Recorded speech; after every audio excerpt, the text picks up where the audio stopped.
Hi everyone, this is David from Real Hardware Reviews. I wanted to share with you my review of the iPhone X.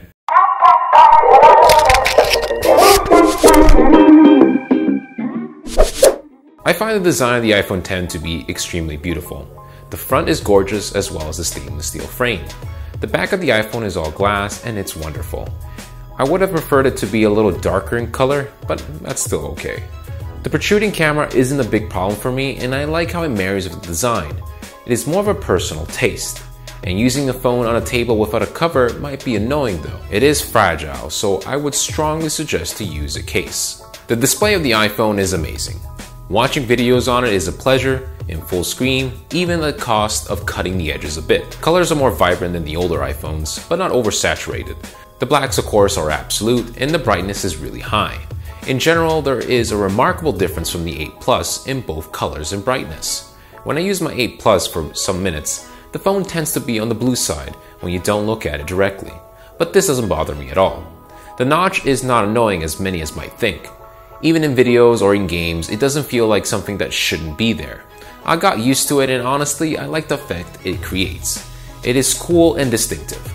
Battery life is better than expected, more or less on par with the 8 Plus. I always complete my normal day of use, sometimes with 10% of battery life, sometimes with a lot more. For instance, I'm doing this review at 6:30 p.m. and I started using the phone at 6:30 in the morning. The battery life still has plenty of power, so thumbs up to the battery life. Processor on the iPhone X is a monster. In daily use, I don't notice that big of a difference from my older iPhone. In more intensive applications, the more juice is definitely useful. But I would have considered the speed to be a main selling point for those who are coming from a 7 or 7 Plus. The RAM management is fine, but I still think it has to be fully optimized in iOS 11. FaceID is the biggest game changer for the iPhone. It might be a little slower, but the smoothness it gives to unlocking is just incredible to me. Just a simple swipe up when you take it out of your pocket and you're ready to go. Even better is the login details insertion. It's just so fast and straightforward. There were some cases where it failed, mainly because of the angle between my face and the phone. For example, when it was on a desk, though it's not that difficult to raise it up just for a quick second to log in. It also has some problems when you're laying on the bed. Aside from those two cases, it worked perfectly, every time. Super swiftly, under direct sunlight, with glasses, at night, outside, inside, every time. Face ID is seriously a game changer to me and I consider to be the reason to upgrade. Gestures are the second reason to upgrade. They make the interaction of the phone much faster, especially in closing and switching between apps. The control center gesture isn't the most handy, but I can live with it. The only thing I don't like is the multitasking. You have to swipe up, stop in the middle of the screen, and then you have to hold the card until the delete button appears, and then you can close the apps. It is a bit sluggish and it can be improved. The home button really feels old when you go back to it. When I picked up my 8 Plus after a couple of days of the X, I used gestures instead of closing an app, and I invoked the control center instead. This is how well thought the gestures are. The camera on the iPhone X is one of the best in the smartphone industry. It could be better in terms of detail, and I think the automatic settings tend to overexpose the shots with high dynamic range, and I suggest that you manually change it using the slider in the camera app. With that said, the actual shots are very good. The zoom is super clear and the portrait mode works pretty well.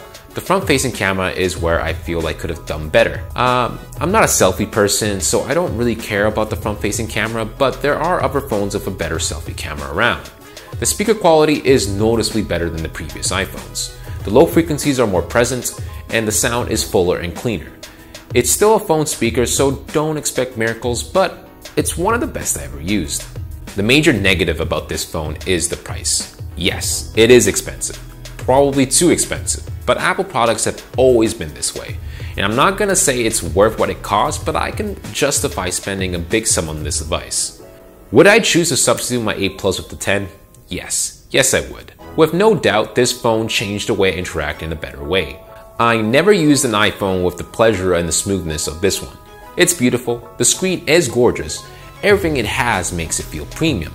The battery is pretty good, and it's super fast. Face ID works really well, it has some flaws, but in general this phone, like the first iPhone, changes the way you interact with your mobile device.